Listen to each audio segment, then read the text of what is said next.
I would like to repeat the opening prayer today.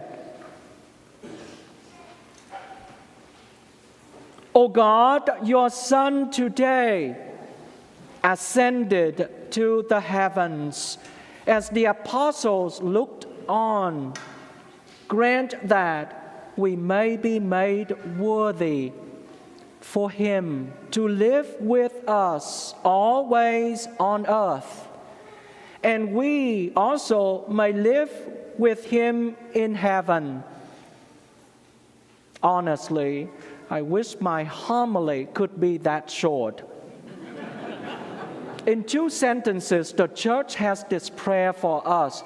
And this prayer summarizes quite a bit of time for at least a couple thousand years. The prayer start with recalling or asking us to remember that back then, as the gospel we proclaim 2,000 years ago almost, Jesus today ascended to the heavens. As the apostles looked on. Then the church, or in this prayer, the church reminds all of us that in between time, since the time of Jesus' ascension until now, we ask God that we may be made worthy for Jesus to live with us always on earth. And then, not only that we also one day may live with Him in heaven. So there's quite a bit of the history of God's salvation packed into these 2 short sentences for us. And that gives us a lot to think about. The first reading today, taken from the Acts of the Apostle, and this book has been known for 2,000 years now, that it was written by the author known to us as Luke. And we know that not only Luke wrote the gospel according to Luke, as we just heard the conclusion of his gospel, but also the Acts of the Apostle. And in this beginning of the Acts, as we heard today, Luke calls out or reminds his audience, us, that in the first volume, namely in the gospel, he wrote about all that Jesus did. And in this book, in this second volume, he goes on to explain the activities or the acts of the apostle in the early years and early decades of the church. One person that Luke used both at the very beginning of his 2 volumes, the name Theophilus. As we know that the word theology means really a discourse, a human discourse on God. It comes from 2 words, theos, God, and logos, word or speech. So here, theophilos, it also has 2 words, theos and philos. And we also have the word in today's time, for example, Philadelphia, the city of brotherly love or sisterly love. So Greek as well as in Hebrew, names or nouns are often put together or used with meanings behind it. It means a lot. So here, the fact that Luke used the name Theophilus, that's a combination of 2 nouns, God and the one who loves God. So here Theophilus has the not only theological, symbolic, but also deep meaning, implication for us. Theophilus is the one who loves God. So Luke seems to have the answer, if we can agree that he wrote these 2 volumes, the first volume, the Gospel, and the second volume, the Acts of the Apostle, several decades after the ascension of Jesus. Calling on the name Theophilus, Luke is calling on each and every one of us, individually and collectively as a church. We are the individuals who love God. You are the ones who love God.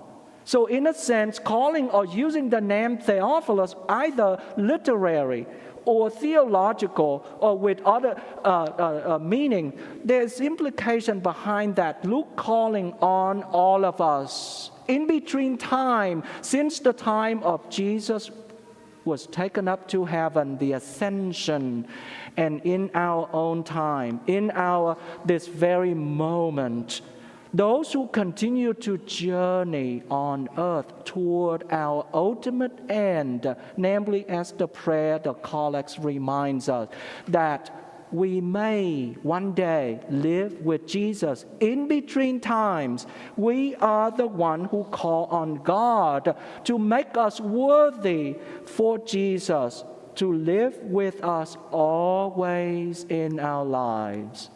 So, another thing is that the first chapter of the Acts of the Apostle, right after the passage, right after this first reading today, there was a passage called the selection of Matthias to replace Judas. And the first reading today also reminds us here that after giving instruction through the Holy Spirit to the apostles whom Jesus had chosen. So in that, there is a reference to not only those who remain to be Jesus' disciples, but also giving us a reference to the name of Judas, who now no longer part of Jesus' fold. The passage right after this reading is the selection of Matthias on May 14, every year. This year it happened during Easter time. Every year on May 14, on a weekday. This year it happened on Tuesday. We celebrate, or the church celebrate, the apostle, the Saint Matthias, who was selected or elected to replace Judas. So in a sense, the early church already dealt with problem, how to continue the traditions of Jesus, how to continue the traditions of Jesus' disciple doing the work of God here on earth while waiting for that day in which they are all made children of God. Several months ago, if you recall, there was a movie that was made called The Conclave.